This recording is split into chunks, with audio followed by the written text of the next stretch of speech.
Thank you very much, and welcome to this panel discussion.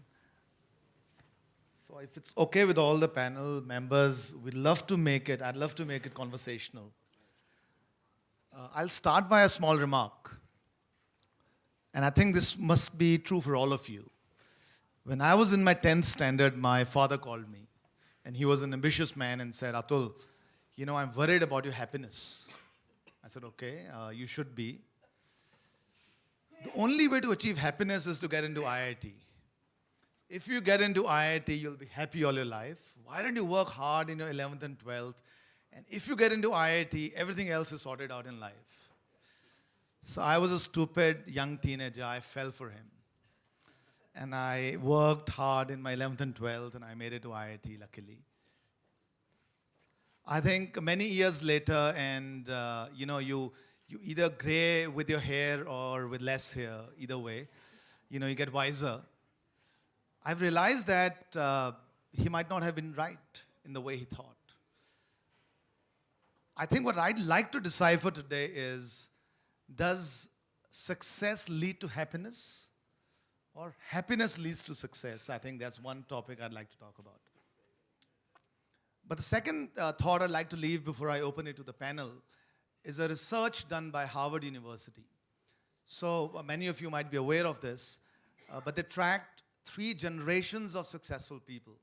They started off by what they call the Boston Brahmins. Students had gone to stiff upper lip Harvard University, and they tracked 3 generations of those guys. And then they picked up guys from the ghetto and tracked 3 generations of that. 60 years down the line, they came up with this beautiful research piece and said, who was successful? And the answer was very simple. People who'd been through a process of happiness, especially through family and community support, were way more successful than people who had actually been to Harvard or they'd actually gone out and done some amazing things in terms of work.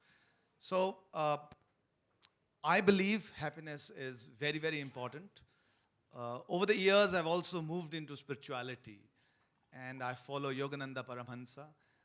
And my Guruji defined it a little differently. He said, happiness is a consequence, is temporary. It's about joy. But we won't talk about joy today because QS has still to move into spirituality. It's still in the lower aspects of self-actualization. But happiness definitely leads to success.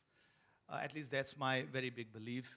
And I'll start off this debate by asking 2 questions. One is, do you as panel members believe in this? But I think the more important thing is the why and the how. So if we believe that happiness is important, then okay, how do you go about achieving happiness with our students and our faculty and other stakeholders or members of the community? I think that's really the crux of this discussion. So what I'm going to do is I'm going to pass this question to the youngest member of the panel, which is you, Shrisha. I think you look very happy, you glow. So first tell us, the secret of this glow. Is this happiness or is this something else or is this L'Oreal? Sorry, I'm joking with you. But tell us, do you believe in this happiness thing? And if yes, how are you trying to implement happiness in implicit or explicit ways in your institutions? Over to you, Shrisha. 3 minutes, and then we'll sort of get into a dialogue. Sure, yeah. Thank you. Thank you very much, Professor Atul. I think, coming from me, definitely, for me, happiness definitely, comes with being among children and making sure that the experience that the children have in our schools is very meaningful, right? And happiness definitely leads to success. And by that, do we mean that, happiness for education, aims to serve, children who, or whatever makes children feel good? No, it could not be just that. It means happiness is beyond that, meaning that I came across a reading recently, and I feel that that resonates a lot with our institution as well and what we practice, which means that happiness is a byproduct of having done something challenging and worthwhile. And that is very important in life. And to develop, as ultimately, as an educational institution, we're all nurturing strengths, and this is where growth and learning happens. So making meaningful learning experiences for children, and maybe there are states where unhappiness maybe arises from the fact that children do not know what they're learning about, or what is it, what is that they care about, or most passionate about. So as educators, our role here is to scaffold and support and help them with possibilities, or help them to identify and discover what they're most passionate about, what do they care about, and help them develop the confidence and capabilities to actually pursue their passions, most importantly. And that is how, that leads to success and overall well-being. Fantastic. So you believe with me. Okay, great. So let's move to Prabhat. So Prabhat, your students are capitalists, working, trying to be CEOs. They believe that we make the millions and the unicorns and they'll be happy. But what's your belief? Do you try to bring in happiness into them? But more importantly, do you measure happiness of your students? We'd love to hear from you. Well, thank you. There's a lot to share on this topic, but we teach happiness. We have a course developed on happiness, and we offer a 3-credit course to our students. We also did some kind of survey at the end of the course every year, and we came to understand that their happiness actually enhanced quite a lot, at least in their perception. We do have measurement tools available. We do that, but as part of the course, we do a lot of the dream analysis for them, and there is subjective well-being we look at, and there are a lot of many other aspects of happiness that we look at.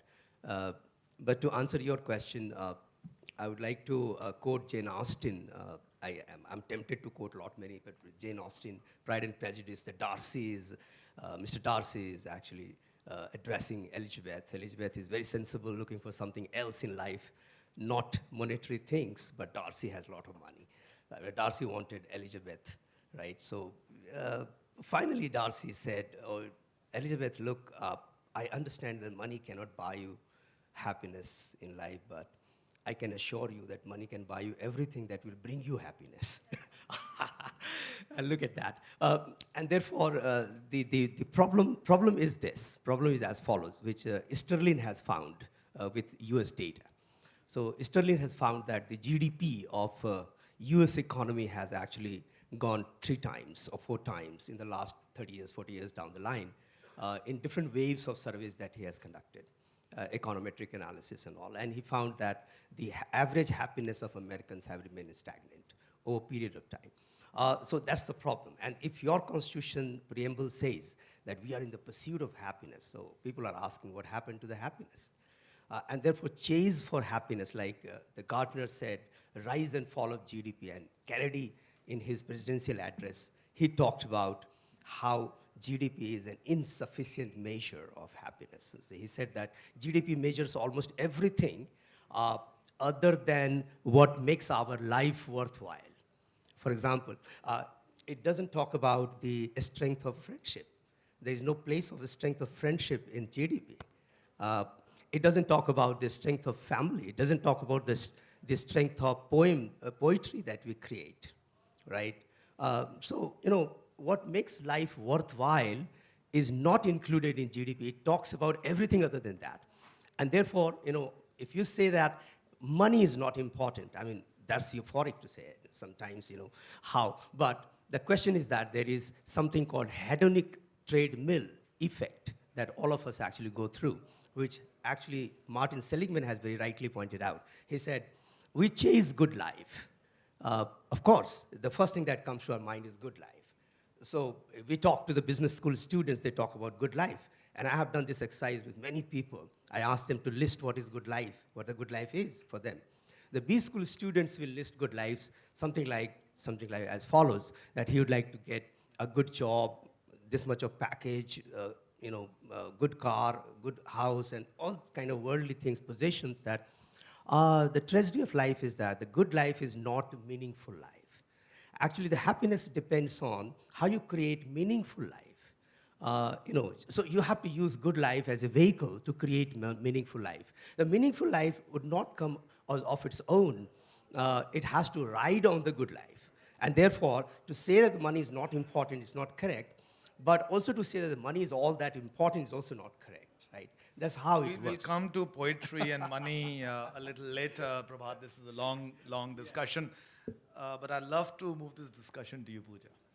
Right? So, mass media, you are the ones who, the most, I would say, brutal in terms of analysis, right? So, how do your students think about it? How do the journalists think about it? I see a lot of these journalists with a bag and saying money is not important, going around in chappals and seeing success. See, success and money and happiness are three different things. But I'd love to hear from you. Are they just too utopian by saying that, we see success by actually not having money, but now being very socialist, but might not be happy? So just decipher this for us. Hello, everyone. So throughout the previous sessions and now, I was just jotting down a few things which I would like to share here before I answer that question briefly. Yale has a course about science of well-being. In the 300 years of their existence, last year, that became their most popular course. I also teach disability competencies to medical students in Delhi. And trust you me, the NEET cleared, stamped students, I must unfortunately tell here, are one of the unhappiest lot. One of the studies that I did for one of my mental health projects, 30% of Indian doctors live with depression. They are our most successful students, but they are not happy. Coming to journalists, they make a lot more money to buy shoes now, so everybody's not going around in chappals and jholas. And if there are chappals and jholas, they are very branded and very expensive. But yes, journalism, if you see the index and the various scales, so to say, India doesn't fare very well in the global happiness index overall. Our journalists do not perform very well on the global index for press freedom. So they are not definitely happy people. They are making money, let me tell you this. They have their faces splashed over big billboards and the sense of power that we can make and destroy dynasties, but they are not very happy people. And that is why, right from the beginning, as Srisha rightly pointed out, when we are forcing that little child to not draw or paint and aim for the IIT, I think we need to move this parameter of whether happiness leads to success or should it lead to something, or can they both go hand in hand? And can each person or each child define for themselves what their happiness is? Thank you. I think before we hand it over to other panelists, I have one question. When I have this debate with my father or my mother, they say that Indians are very happy. That's the general belief. Indians are happy people. Yeah. But the World Happiness Report talks about something very different. Is it because they have the wrong measures to measure happiness, do you believe? Or is it that Indians are unhappy people? What do you think? Well, it is a little bit of both, I would say. Our core value systems and culture has a huge role to play here. I mentor a lot of helplines in Delhi, mental health helplines. And trust you me, during the pandemic, Social media was splashed with pictures of couples together, families together, and our calls at helplines were going through the roof. I can't bear my husband for 1 hour, I'll kill him.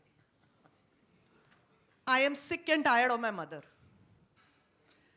So this sham of the great happy Indian family, or what I call the great sacrificing Mother India complex that women live in India with, is not true. Domestic violence in India went through the roof during that period. Most of our child abuse is happening in families. Just because we don't talk about it and we post happy family pictures doesn't mean that our children are happy or we are happy families. One. Second, in India, somehow, culturally, we lay a lot of emphasis on how much we leave for the progeny in terms of property, money, whatever, reputation even. We do not care. My child could be a doctor, but my child could be popping in antidepressant pills every day. So what is my criteria of success? I think as parents, as educators, we need to ponder on this. Thank you, Pooja. Let's go to the school side. And Robert, thank you for coming for this panel.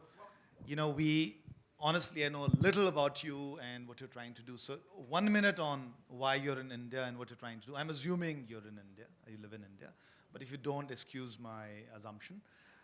I have a question over here. I've always, and I say this quite bluntly, that, you know, students in India go through 15 years of educational abuse. Sorry, not in your institutions, but otherwise. And then they come to university. And then we believe we've got some magic and we create a happiness center somewhere in a university. And we believe that we can make them happy and successful. Sorry, I'm being probably dramatic over here. But is there a need to change school education? I'm assuming that you're into school education. So can we fundamentally change school education in India? And what could be the role of universities, because they're higher education leaders here? What is our role in terms of influencing that policy and strategy? So Robert, over to you. Well, that's a lot for a minute. Well, take three. Take three. Thank you very much.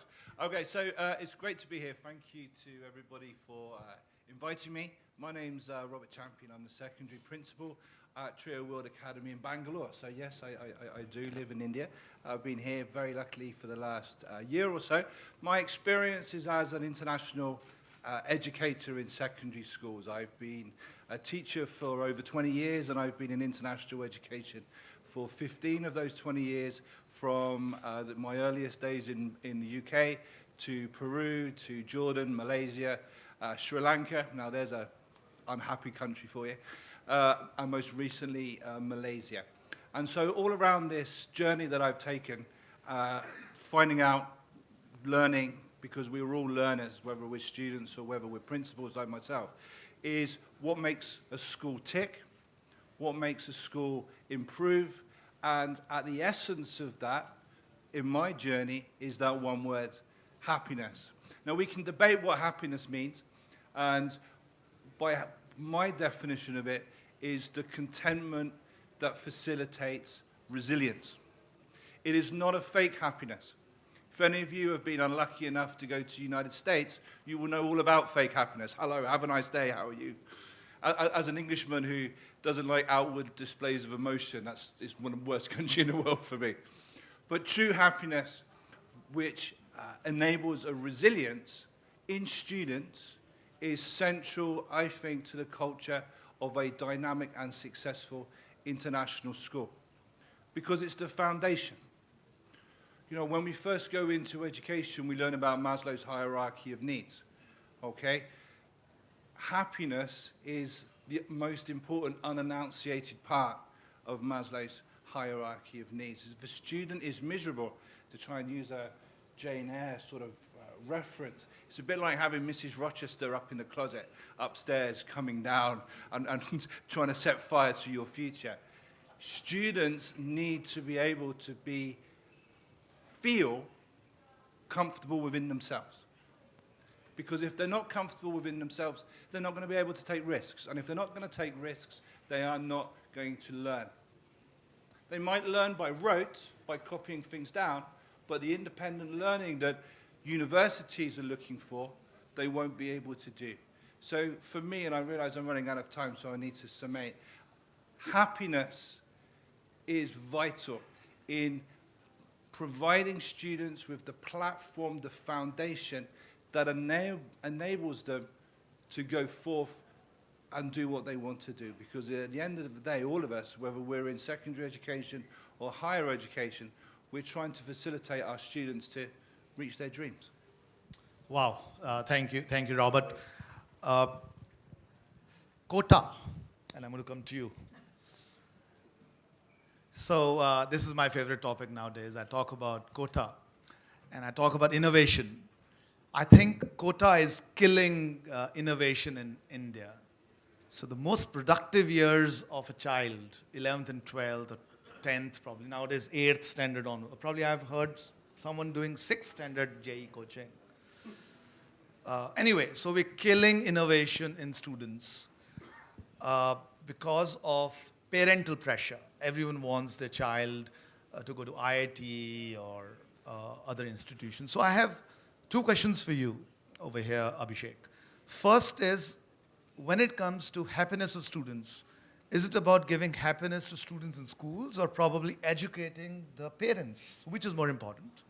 And just a second, hold a minute, please. I think the second question I have, which is relevant to all of us, because many of us as leaders in higher education, we, I think, come from private universities. What should be our role in elevating, I think, the trust with students and parents so that they make us also as aspirational? Because IITs are aspirational and students are killing themselves. So what can we do as institutions to up that confidence with parents? But what is more important, parents' happiness and their thinking, or students? Good evening, everyone. Thank you. Excellent question, without a doubt. I'll speak in the perspective of school education, because that is, at that point, kids are smaller and it's the parents who take all the decisions.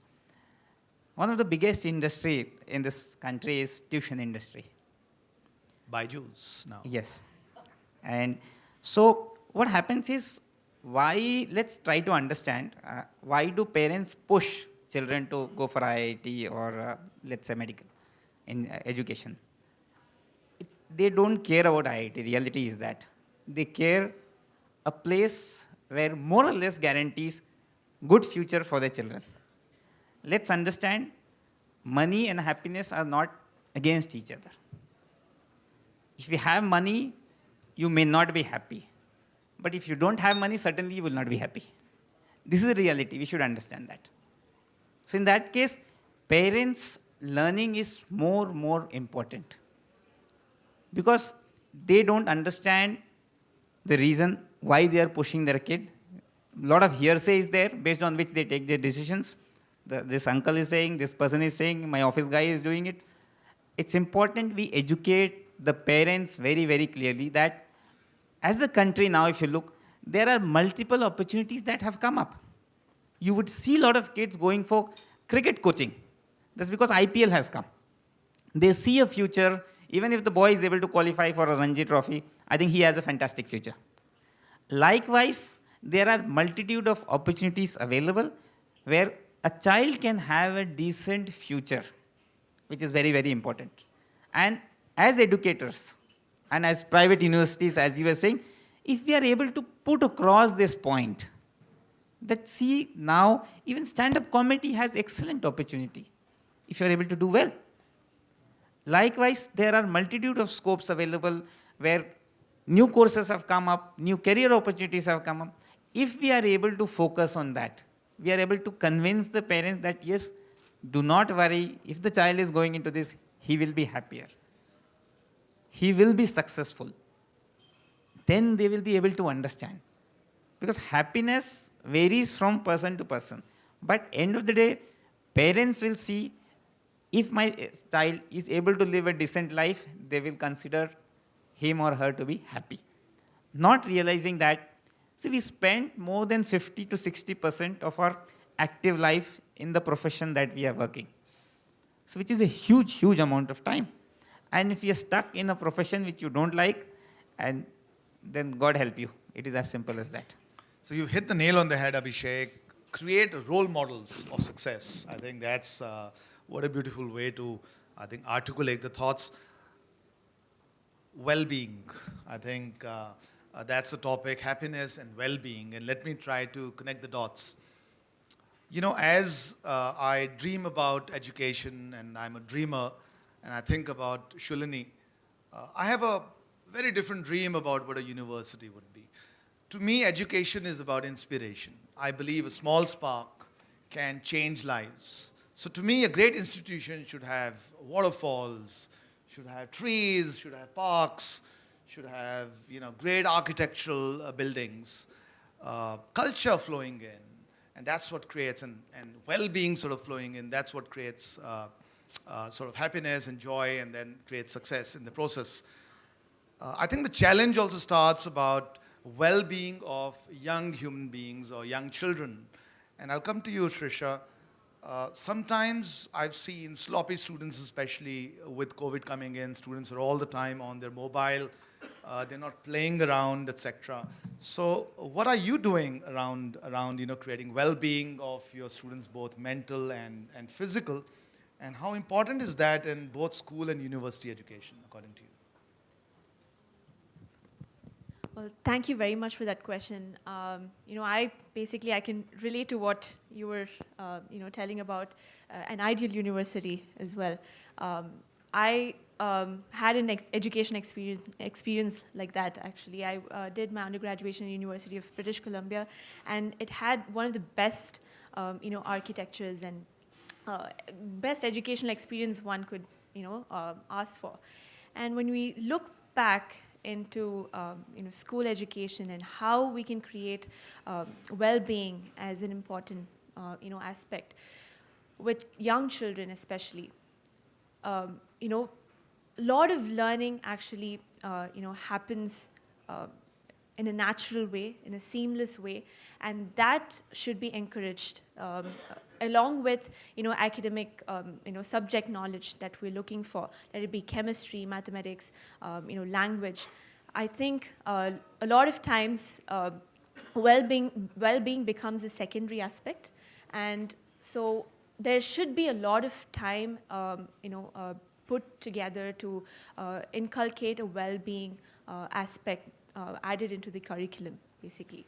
And so as part of our schools, we're happy that, you know, we've evolved so much in the sense that we've been able to provide an experience that is holistic for children, not just focus on academics, but look at their overall mental health, look at their overall well-being, not just the students, but the faculty members, the entire, you know, fraternity. So that is very important to create a culture that you know, is very much like a family, and that children have the confidence and you know, ability to converse with anyone around them and provide you know, creativity, curiosity, and all of these aspects that the children can, you know, voice out confidently. So you've spoken about family. I think we spoke about this Harvard study. So building a family, I think that's great. Yes. Risk-taking, being fearless in the thoughts. I think these are the type of things we're talking about. Thank you. Wonderful thoughts, Risha. We'll switch to university education. Die-hard capitalists studying in Jaipurya that you're creating. You spoke about curriculum. You said that you have a course on happiness. So I have a conflict over here, Prabhat. When people ask me, how much did you learn in your classroom, I jokingly say, now you can interpret it either way, whatever I remember is not from the classroom. Whatever I remember is from outside the classroom. And I'm not joking, and I'm a reasonably successful person. Does happiness be taught? Should we really have a school of happiness? Or should we think about creating culture inside the institution where things flow? And I'm going to quote Churchill over here, over here. So after the Second World War, there was a debate in the British Parliament. And the debate was, what do we do now? And Churchill gave a very famous speech, and his speech was, put the gardens in place. Because gardens create happiness, create inspiration. So my question to you is, should us as educational institutions spend more time bringing curriculum or happiness curriculum, or should we just bring in that environment of fearlessness, happiness, into our student body where there are no exams, they believe that they go out and take risks and just be happy and conquer the world? Yeah, What do I you mean, think? that's one of my favorite questions. I start, making my audience understand this question first, and then we can proceed anywhere. So, Okay, probably I was not articulate enough. Answer to that question is both. Okay. You need to put in place things around. So we have adopted a model, and I'm just correlating it with what we are doing, so the audience can understand it better. So we have put in place, like we call it mandalas, 4 mandalas we have picked up from Sanskrit, Buddhist mandalas, and we put it in the campus. So the campus is oriented to build happy culture or happy environment, ecosystem over there. So the ecosystem that you were talking is very important, very, very important. And as you rightly said, how you and I have learned in our life is about more than 70%. That's the research-supported data I'm telling you. More than 70% outside the classroom and 30% inside the classroom. So when you are saying this, I totally agree with you. Sometimes, it's a reality. So, how we allocate time is just the other way around. We put 70% inside the classroom or hardly 30% outside the classroom. And therefore, outside the classroom, what happens in the cafeteria is more important than what happens in the classroom. And therefore, if you visit my cafeteria, it's a happy place. So it has actually combined books, food, play, whatnot. I mean, we have a book menu in the cafeteria, apart from the food menu. So that's the kind of policy. Now, coming to the curriculum, can happiness be taught? Yeah, of course it can be. It should be. So the experimentations have suggested, many articles have been published in journals which says that 2 to 3 weeks of intervention, happiness intervention programs can increase happiness by about 30% in your life. And that is proven fact. So why it is so proven? Because neuroscience is supporting this. The neuroscience is saying that happiness is measurable. And it talks about the neuroplasticity. So it says your mind is wired on a certain way, and that's why you're not happy. So, one of the factors, I'll just give you one factor to understand that. The distractibility, right, or attention deficit, we call it. So Richard Davidson asked his audience, where is your mind when you're sitting in the hall and listening to me? 61% of his audience said that, their mind is not here. The mind is traveling somewhere else. They are sitting in the hall where their mind is traveling. Look at this attention deficit among students. It's very high, 70%, 80%. And the data suggests that 88% of Indians are suffering from anxiety. And he's saying that anxiety is the root cause of the failure of well-being. So how can anxiety be controlled? How can attention deficit be controlled? There is a framework that we have created out of all the studies and scientific notions behind it. I can talk at length about it, but I'm just cutting short the story. So it's called the framework of balancing your life. You need to balance your life. It's a failure to balance the life which actually causes problem. And the fulcrum of life is actually like this. So you have the 4 axes. One is called the body, and then you have the mind, then you have the heart, and then you have the soul. We understand our body very well. We know the value of exercise. The 269 lives which the Harvard study has actually tracked, one of the conclusions was that the childhood factors do not matter when they age, but in the mid-age, people who actually adopted exercising for 30 minutes or 1 hour has actually fared well on the life satisfaction when they aged and they become 70. That's one of the conclusions of that study you're quoting. So that is very important. So we understand body. We understand mind to some extent. Stoic attitude, how we control our emotions, how we control our judgment. So these are the things. We also understand to some extent our heart, but we do not understand our soul. I'll just give you one example of how soul is important for your happiness. So I have a friend, doctor, and he's a very successful doctor. He has everything in life that a doctor can aspire for. And I have another friend, doctor, and both of them are treating diabetics, right? The second doctor is also a very successful doctor. When I met the second friend of mine, he told me that he has kept some goal in his life, that the vicinity where he's living, the neighborhood where he's living, he would like to see that in the next 5 years, there will be not a single case of diabetes. That's the aim that he has kept for his life. Or that's the objective he has kept for his life. Both are successful. Both have everything in life, right? So I'm wondering, if both my friend doctors will become 70, 80, and they will look back their life and ask this question, are we happy with the life? Who is going to be having a better answer that he's satisfied and happy with it? Is the second one. He understood his soul, right? So there are many ways that the soul can be actually nurtured. And this is very important that we create me time for the students. We create, make them understand the value of friends, right? We call it 2 a.m. friends. There are mindfulness exercises. So we have the well-being room created where anyone can walk in and sit and, just be there of their own and come back. So how you create those me time for the students, how you actually look at those aspects built into the whole serenity that you have actually created is more important, and it works, believe me. Thank you, Prabhat. I think you're going to soul. What a beautiful topic. And we can talk about hours on soul. I'm going to come to you, Pooja. And your challenge is going to be to answer my question in 2 minutes. And you're going to talk about the soul, okay? Okay. So let me Bring it on. put this question on you. 3 questions for you. 2 minutes. Great.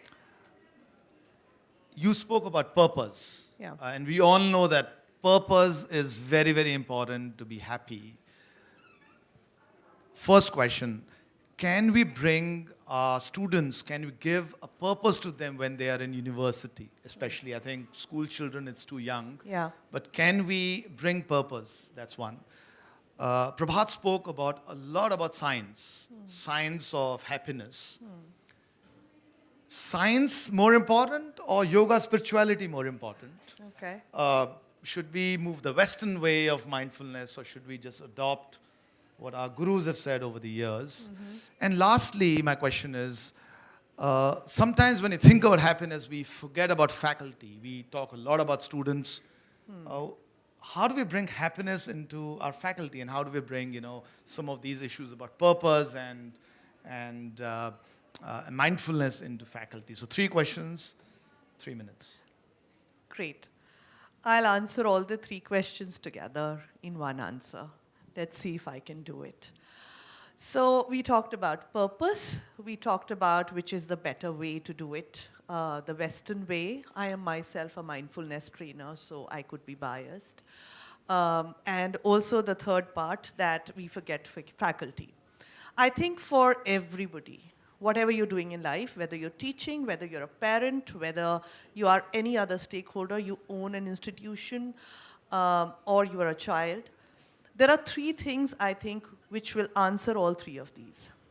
Purpose, as well as which way is better, and third one, the role of the people who are actually delivering education. One is inclusivity. Are we inclusive in our education? How many institutions are queer or LGBTQI friendly in India? How many institutions are disability friendly in India? Do we employ people, teachers, staff members with disability? Do we have only one kind of conversations? I say this often, I'm also a professional translator. All these academic conversations are happening only in Shuddh Angrezi. Second thing, autonomy. So as Abhishek pointed out, parents taking all the decisions for children. We glorify that. Or teachers making all the decisions. Or management making all the decisions. So everybody must have some amount of autonomy in the system to make them happy. The 3-year-old child can also decide whether they like music more or applied mathematics more. And similarly, a faculty member can and should be allowed to decide whether they should take this class with a PPT and blah blah and 10 things or just outside in the garden and have a conversation. And third point, voice. Does anybody and everybody in the system have a voice there? Does the child get to say what they want? Is the last person in the line in your institution, who could be anyone, who could be a janitor, who could be a server, who could be a gatekeeper, who could be a guard on your main gate, does he have a say in the system? Does that person have a voice? Do you care what are his work conditions? Do you care about his mental health? Do you care if he has thought about suicide thrice in the last month? So voice is very important. And that's why I feel that when we talk about happiness, we need to re-examine a lot of other institutions other than educational institutions in our systems. Families, marriages, organizational culture, gender, class, religion, and all of these intersections can only probably define then, are we delivering happiness or not? Thank you, Pooja. You've taken the discussion to very different levels. I'm going to bring it back to practicality, and I'm going to do a rapid fire over here for all of us. Are you ready? 30 seconds. Right, Robert? I'm right. Because otherwise Ashwin is going to kick me out of the room. So, three practical things that you're doing in your set of schools to bring happiness, joy, purpose, whatever you call it, into your student community. Quickly, 3 things. The most one, and it's the most significant thing that you can do in any institution, and I do it for staff well-being as well as for student well-being. Every single one of my students, every single day, gets asked, "How are you?" Because it shows that somebody cares for them. And they might not get that at home, they might not get that from family, they might not get that from friends, but they will get that in my school because we care about our students. And that's also the case for our staff. How many members of staff get asked, "How are you today?" So that's And the actually first one. The listen. second one. The second one, smile. When I was first started teaching, I was told by the old hands in the staff room, "Do not smile until December." No. Smile. Welcome. Be at the gate in the morning. Say hello. How are you? But to welcome people in there when they come in. Okay. So that's number 2. Is smile. Number 3. There's got to be a follow-up. If somebody's not smiling, if somebody's not okay, you follow that up. You might not do that yourself, but you know the people, the form teacher, the homeroom teacher, the high school counselor, who can follow it up. So ask, show that you care, ask how they are, smile, follow up. Wow. You know, talking about smiling, this is for all the beautiful ladies here. Do you know a smiling releases oxytocin, which is also good for the skin? By the way. Okay, 3 things, Abhishek. 3 things, practical things, 30 seconds. First, psychological safety to the staff. They have that to provide that comfort that they can question anybody in the institution. I'm the chairman, they can still come to me and say, "Sir, you have a brilliant idea, but I don't think it will work." This is the better way we can do that. It is tough initially because managements always talk nice things, but when it takes time for the staff to trust you, and for that you should ensure that your espoused and enacted norms are same. So, but over a period of time, now they have understood, and it comes to them. They come and ask, and as Robert said, yes, asking how are you, that is very important. Whenever you talk, just find out. Whenever anybody comes to meet you, and it's Empathy, across right? empathy, yes, and give a open hearing to people when they have any issue. Give them time to understand what challenges they have, because they have families, and families have problems inherently in them. So when they ask people to listen to them and not judge them, that is very important. And finally, one more thing, accept as people they are. That is very important. So that you get that confidence that, okay, you may be in a different little, but that is all right. We still value you, because we teach one very important thing, to take the entire package. We cannot have, let's say, me with only good things. I will have good and bad both. and like everybody else will be there. Nobody is perfect. While we push for perfections, accept failure as part, and in all departmental meetings, HODs must share one thing that they tried and it did not work out. One failure they must share so that people get confidence to do well and learn that it is all right to fail. We will do better next time. Thank you, Abhishek. Three things for you, Shrisha. Three things that you are trying to do to bring happiness and joy and well-being into Well- the students or the faculty. Yeah, I think most of it is already being covered by Mr. Robert and Mr. Abhishek. But if I would, put it out differently, I think one thing is the environment they are in. So to design the environment, a lot of us don't think about how a learning environment should be designed to support well-being, support collaborative learning experience for children. So let's get out of factory-based learning and traditional or passive learning experience to active learning, and that provides a lot of meaningful and happy experience for children in schools, and that is something that we have inculcated. And like I mentioned before, providing a family-like culture in school, that is very important for them. Even if they do not have such an experience back at home, it is important for us as educators and the entire staff and the school ecosystem should provide that experience. for them. Family, third one. Yeah, third one. Well, I think connecting with nature, that is very important. Nature, as wonderful. well. Yeah. Okay, Prabhat, you have only 30 seconds, okay? 30 Three seconds left. things. So, yeah. So I'll start with couplet. So pardon if Robert, is not I able to. thought you were a management professor, not a Oh, literature I'm also professor. a happiness guru. वह यकीनन किसी मासूम का कातिल होगा. वह यकीनन किसी मासूम का कातिल होगा. हमने उस शख्स को हंसते हुए कम देखा है. क्या So बात? you need to wear happiness. That's very important. Three things. One, eat together. So our students will eat together, our faculty will eat together, our staff will eat together, and the director will eat with them. So that's how Wow. we do. That's number one. Number two, hobby, pursue hobby. Everybody has to follow a hobby. And if you don't follow a hobby, bring it back. You must be having a hobby when you were in the school, you were in the college, and you forgot that, right? Don't do that.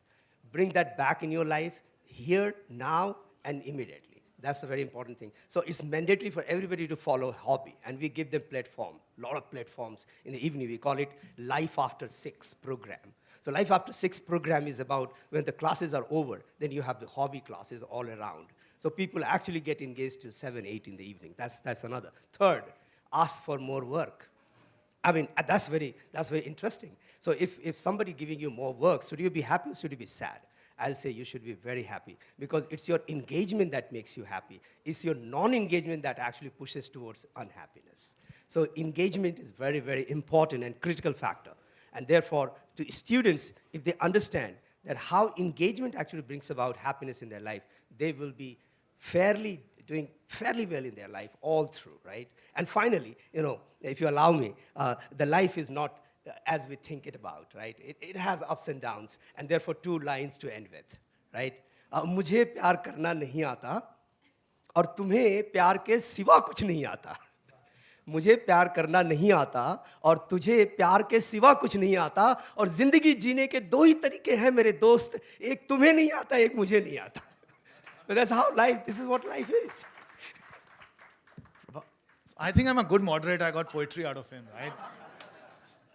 I'm going to reply to your poetry towards the end with poetry, okay?